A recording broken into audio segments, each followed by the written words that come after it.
Hello all, I'm Kel Kidman. Welcome to Breaking On the Daily, where today we don't have stories. We're going to be talking today about a singular topic. Just the Texas lawsuit and what it means.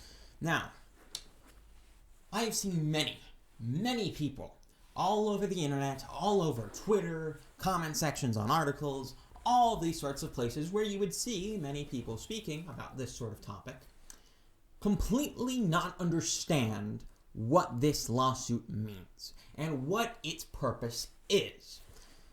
And the key is you see all over the place people talking about fraud and talking about how, well, this case is trying to prove fraud and it either does or doesn't do that thing. The problem with that statement, that assertion is that is not what this lawsuit does. And to prove that point, I will read just the first paragraph of this lawsuit to illuminate you a bit about what its true purpose and what the reason for why it was filed is. Our country stands at an important crossroads. Either the Constitution matters and must be followed, even when some officials consider it inconvenient or out of date, or it is simply a piece of parchment on display at the National Archives. We ask the court to seek the former. Now, I won't be quoting from this, the filing extensively here, as I don't believe that is necessary, as I'm not here to be a summary of it.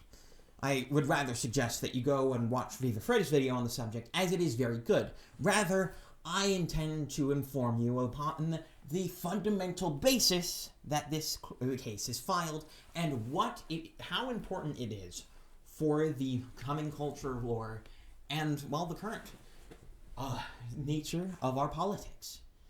And that is, to truncate the statement that I had just read, the Constitution or the system. Which is more important?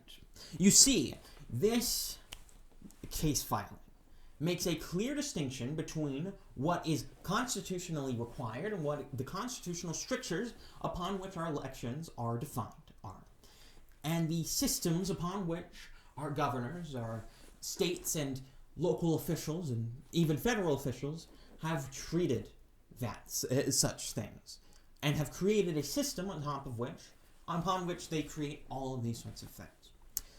You see this all over the place within the suit. They name myriad times in which the system that is built upon the Constitution has gone in direct contravention of it, whether it be friendly lawsuits being settled out of court by the executive to change statutes that they have no right to change, or whether it be the Supreme Court of Pennsylvania changing the date of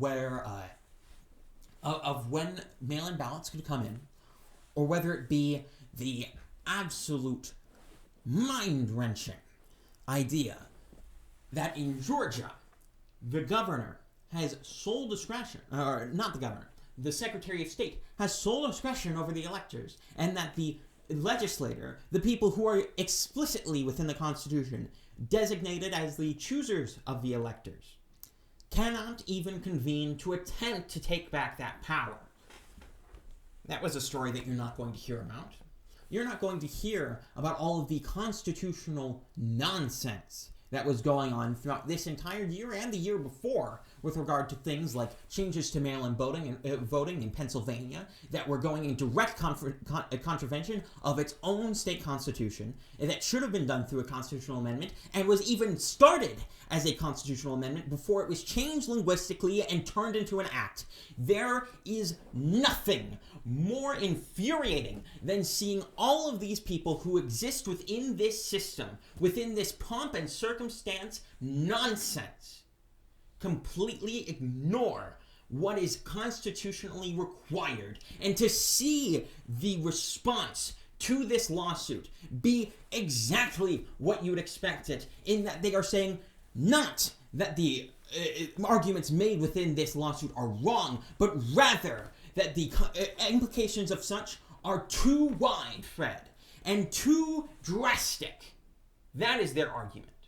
Not that they are wrong constitutionally, because they aren't. There's no argument to be even made there. It's obvious. But yet, the response to this, if it were to be taken, would be drastic. And yes, it would be drastic. Because the system has been built up upon the Constitution for 200-odd years. And there's been so much gunk and structures and nonsense that have done nothing but rot the Constitution underneath. And you know what? The Constitution, while it may be damaged, while it may be under attack, it is still there. It is still underneath all of these systems. And at any moment, if this case is taken up, and I believe it will be, especially after the 17 states that have been added to it over the past day, I see no argument to even deny it. The Supreme Court has original jurisdiction. They can't refuse to rule on it. They have to. They have to either deny it outright, say, no, you're wrong on the Constitution, or yes, you're right on the Constitution. And people ask, well, what are they going to do? Are they going to just do a new election? Are they going to completely invalidate these states entirely? The answer to that is no. What should be expected to happen, and what likely will happen if this case is decided for the plaintiffs, will be that the electors and the decision of who will appoint them will be thrown back to the state legislators within those states. Does it mean that Donald Trump necessarily wins? Of course not. The legislators in those states could still decide to throw it to Joe Biden, despite the fact that they are supposedly run by Republicans. No. And that's not the point. There needs to be a rebuke. There needs to be a rebuke to all of these statements, all of these unconstitutional things that have been done throughout this election. There needs to be a rebuke. There needs to be someone to say, you can't do that, no matter what the outcome of the election is. Because if this case wins and Joe Biden still wins it out, I'll be fine. I'll be sitting pretty saying, yes, their unconstitutional nonsense has been denied, has been absolutely decimated by the court, and I hope that they'll never do it again. But if it gets refused, well then, as stated within this filing, the Constitution is just a piece of parchment. Clearly, at that point. Because they would be accepting unconstitutional arguments, and they would be accepting them on the basis that it would be drastic, that it would be a massive change to what the normal actions of the country have been over the past century. But what I've been saying over the past month, over the past few months on this channel, if not that the system upon which the Constitution, upon which has been built upon the Constitution, is irrelevant to what the Constitution says. I don't care about the drasticness of any of any action. That should be clear on my opinions of the court. I don't care about the pomp and circumstance. That should be clear about my opinions of the State of the Union or the White House Correspondents' Dinner. I don't care about any of those things. I care about the Constitution. I care about what this system was built upon, not the system itself. Because if the system breaks down, yeah, in the short term, it'll be chaotic. But will it break anything? Of course not. There's nothing to break. The system's still living. And so is the Constitution. And if you break the system, yeah, that makes a lot of short-term problems, as I've already stated. But the Constitution still lives. We can still get through it. It's not a constitutional crisis. It's a systematic crisis. There's a difference. Because one is on the periphery. One isn't important fundamentally to our country, to our constitutional strictures. The other is. You talk all the time. You see this talk all the time from media outlets, from pundits, all over the place about the constitutional crisis. When half the time they're not even talking about the Constitution. When half the time, and most of the time, they're not even talking about anything that has anything to do with the Constitution. No, they're talking about the system that has been built up on top of it. And you know what? That system's corrupt. That system is mucky. It's nonsensical. It doesn't have any basis in reality other than what you want it to be. It doesn't have any basis in what is important to this society, to this country. And it needs to be destroyed. It does. It needs to be utterly decimated. And that is why it is important that this case is taken. But some will still bring up, even through all of that which I have already said, but what about the fraud? They need to prove fraud in order for this to get through. But that is just a explanation of your own incompetence and ignorance on this subject. Because no fraud needs to be proven for this to get through. And yeah, I see all of you with the Kraken out there, and I see how you're all disappointed. But here's the fact of the matter. Fraud is not proven quickly. Okay? We didn't know that JFK, or at least we weren't pretty sure that JFK stole the 1960 election until what? 20 years later? It took so long for us to prove that there was nonsense going on. Fraud takes a long time to prove, and it's not going to be proven within just 50 days. It's an unreasonable expectation. But you know what can be proven? Constitutional arguments.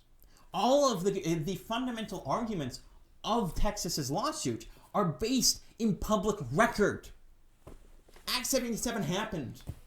And it happened the way that we know it happened. It's uncontested. In order to contest it, Pennsylvania would have to contest their own ability to properly record their own doings. They'd have to argue that they are incompetent, which is something they're not going to do. That's why this lawsuit is so well done, and why I've been on this legality train for so long. It's why I've been focusing on it. Because though fraud is something that likely happened in this election, yes, that may be something that gets me kicked off of YouTube, it isn't what's going to get Trump the win. I hate to break it to you. It's just not going to happen that way. If anything will get Trump the win, it will be this. It will be the constitutional nonsense that has been going on throughout our entire states, throughout many state governments, throughout these four in particular. To go back to what I said earlier, the Brian Kemp refusing to let the Georgia governor, the state legislator, convene in order to take back their constitutionally structured power, and uses, in fact, the Constitution as a justification for that, should be all the evidence that you need to say, yeah, these guys are acting nonsense. These guys need to be slapped down. They don't have these powers. The executive cannot change election law. Only the legislator can. The court cannot change election law. Only the legislator can. They need to be slapped down. And that's where I'm going to leave you today. This has been Breaking on the Daily. I'm Kel Kidman, and I'm out.